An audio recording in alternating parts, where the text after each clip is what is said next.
یہ آخری عشرے میں آدمی جو ہے اللہ کی چوکھٹ پر ہی جا کر بیٹھ جائے، اپنے معمولات کو توڑے۔ اعتکاف کی روح یہ ہے کہ یہ جو ہمارے معمولات ہوتے ہیں، روٹین، یہ بھی غفلت پیدا کر دیتے ہیں۔ ایک عادت بن گئی، صبح اٹھتے یہ کرنا، پھر یہ کرنا، پھر دفتر جانا، پھر آنا، پھر یہ، اس کے اندر پھر وہ آدمی کوئی جاگتا ہی نہیں، ہوش میں آتا ہی نہیں، وہ گویا کہ ایک مدہوش سا ہے اور ایک وہ اپنا سائیکل چل رہا ہے خود بخود۔ اس سائیکل کو توڑو، جیسے 5 دفعہ وہ سائیکل توڑتے ہو نماز کے لیے۔ آؤ یہاں آؤ، آؤ سجدے میں گرے، لوح جبیں تازہ کریں، یاد کرو اللہ کو دوبارہ، اپنا عہد استوار کرو دوبارہ، ایاک نعبد و ایاک نستعین۔ اسی طرح سال میں ذرا یہ 9-10 دن بھی ایک دفعہ توڑو اپنے روٹین کو، جاؤ وہاں ڈیرا لگا لو مسجد کے اندر اللہ کے در پر، سوائے جو ناگزیر ہوائج انسانیاں ہیں، پیشاب وغیرہ کے لیے جانا ہے باہر جاؤ، وضو کرو، پھر آ کے بیٹھ جاؤ۔ محض فرحت حاصل کرنے کے لیے نہانے کی اجازت بھی نہیں ہے۔ غسل واجب ہو گیا ہو تو نہاؤ، ورنہ پھر یہ کہ ہیلے بتاتے ہیں ہمارے علماء کہ وضو کی نیت سے جاؤ غسل کر کے آ جاؤ، اس لیے کہ معلوم ہے کہ آج آدمی کی جو عادت بن گئی ہوئی ہے روزانہ نہ نہائیں تو طبیعت پہ کسل رہتا ہے، لیکن اسی کو تو توڑنا ہے، اسی روٹین کو تو توڑنا ہے۔ اصل میں اجازت نہیں ہے، اصلاً اجازت نہیں ہے۔ آپ جو ہے جو بھی ناگزیر، ہاں اگر آپ کو فرض کیجئے کوئی ایسی شکل ہو گئی ہے، رات کو آخر سوئے تو ہے، سونے میں بدخوابی ہو گئی ہے، نہانا ہے تو جاؤ نہاؤ، ٹھیک ہے، غسل واجب ہے، نہاؤ۔ اور یہ کہ پیشاب کی بہانے کی حاجت ہے، جاؤ پوری کرو، وضو کرو، واپس آ کے بیٹھو، چاہے یہاں سو، یہاں ذکر کرو، یاد کرو، جو کرو کرو یہاں پہ، لیکن اور اس میں بھی خاموشی ہے۔ وہاں ہمارے ہاں آج کل اس کے اندر بھی بڑے لمبے لمبے چوڑے پروگرام شروع کر دیتے ہیں، لوگ بیٹھے ہیں گپ بازی کر رہے ہیں۔ میں نے خود میدان عرفات میں لوگوں کو تاش کھیلتے دیکھا ہے، تاش عرفات میں۔ میں نے سنا یہاں پر اعتکاف میں تاش کھیلے جاتے۔ آپ بالکل نوجوان چھوکرے، فضیلت سنی اعتکاف کی، ویسے بھی گھر سے بھاگنے کو وہ جی چاہتا ہی ہے، کچھ دنوں کے لیے نکلے اس گھر سے، مسجد میں آ کے بیٹھ گئے، وہاں پہ گپے بھی ہو رہی ہے، لطیفہ بازی بھی ہو رہی ہے، تاش بھی کھیلے جاتے، یہ اعتکاف ہو رہا ہے۔ یہ اتنی ہلکی شے نہیں ہے اعتکاف، یہ تو اس عبادت کا، رمضان میں جو روح بیدار ہوتی ہے یہ اس کا کلائمیکس ہے، بہت بڑی عبادت ہے،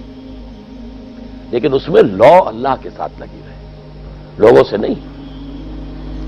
تنہائی، غور و فکر، یا قرآن پڑھو، ذکر کرو، نوافل پڑھو، یا سوچو بچ، جیسے حدیث میں آتا ہے وَأَن يَكُونَ نُطْقِي ذِكْرًا وَنَظَرِي عِبْرَةً وَسَمْتِي فِكْرًا، میرا دیکھنا ہو تو عبرت کا دیکھنا ہو کہ ہر شے سے میں سبق حاصل کروں، اور میں بات کروں تو اللہ کے ذکر پر مبنی ہو میری بات، اور میں خاموش رہوں، وَسَمْتِي فِكْرًا، غور و فکر، تفکر و اعتبار، جو حضور جا کر غار حرا میں کیا کرتے تھے، وہ اعتکاف تھا حضور کا، مکی دور کا اعتکاف، تنہا بیٹھنا۔ اور یہ روایت مجھے بعد میں معلوم ہوا کہ یہ بنو ہاشم میں یہ روایت تھی، حضور کے دادا بھی جا کر وہاں پر غار حرا میں بیٹھا کرتے تھے، یہ ان کی ایک خاندانی روایت چلی آ رہی تھی، یہ جگہ تھی، اور وہ جگہ ایسی ہے عجیب سی،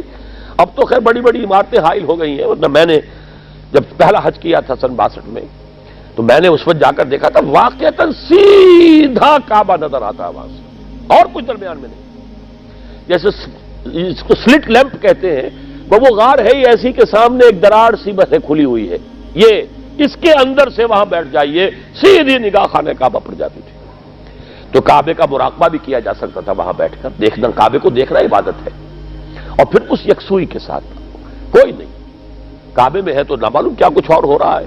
لیکن یہ کہ وہاں تو آپ بیٹھے ہوئے، تو وہ اعتکاف، یہی اعتکاف حضرت موسیٰ نے کیا تھا 40 دن کا، تب تورات ملی تھی، یہی 40 دن کا روزہ کیا رکھا تھا، یہ اگرچہ قرآن میں مذکور نہیں ہے، حضرت موسیٰ کا تو قرآن میں مذکور ہے، حضرت عیسیٰ کا انجیل میں مذکور ہے، 40 روز کا روزہ اور اعتکاف پہاڑوں میں کیا جا کر، تب انجیل ملی، یہی اعتکاف تھا جو حضور کر رہے تھے غار حرا میں، تب قرآن،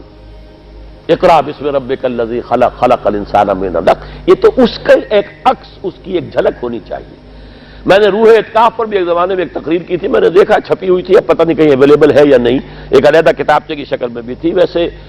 عظمت صیام و قیام رمضان مبارک پر بھی میرا کتابچہ ہے، عظمت صوم، جس میں کہ پھر میں نے یہ انسان کے 2 وجود، اس کے بارے میں بھی خاصی وضاحت کے ساتھ گفتگو کی ہے، وہ بھی میرا کتاب چاہے شاید بات اس پہ ہوں گے۔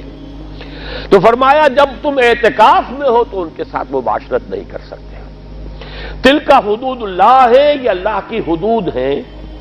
فلا تقربوہا، ان کے قریب مت جانا۔ قرآن مجید میں حدود اللہ کے لیے یا تو آتا ہے فلا تعتدوہا، یہ اعتداء کہتے ہیں کسی حد کو کراس کر جانا، تجاوز کرنا، اور جہاں زیادہ احتیاط کی بات ہے وہاں فلا تقربوہا، آخری حد کے قریب تک نہ چلے جانا، مبادا کہیں غلطی سے قدم جو ہے ادھر پڑ جائے۔ جیسے حضور نے حدیث کے اندر بیان فرمایا الا لکل ملک حمن، ہر بادشاہ کی ایک محفوظ چراگاہ ہوا کرتی تھی، اسی کے جانور اس میں چریں گے، کوئی رعیت میں سے کسی کی بھیڑ بکری، کسی کا کوئی جو ہے گھوڑا وہاں نہیں آ سکتا۔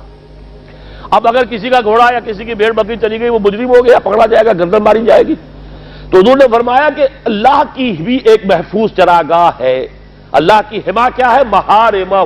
جو چیزیں اس نے تم پر حرام کر دی، ان کے قریب نہ جانا۔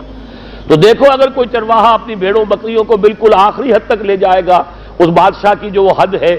تو اندیشہ ہے کہ بھیڑیں بکریاں ایک چھلانگ لگائے اور بادشاہ کی چراگاہ میں داخل ہو جائے، لہذا ذرا فاصلے پر رہا کرو۔ یہ ہے آخری حد تک نہ جاؤ بلکہ کچھ فاصلے پر رہو۔ فلا تقربوہا، یہ اللہ کی حدود ہے تو ان کے قریب مت پھٹکو۔ کذالک یبین اللہ لکم آیاتہ للناس لعلہم یتقون، اسی طرح اللہ تعالی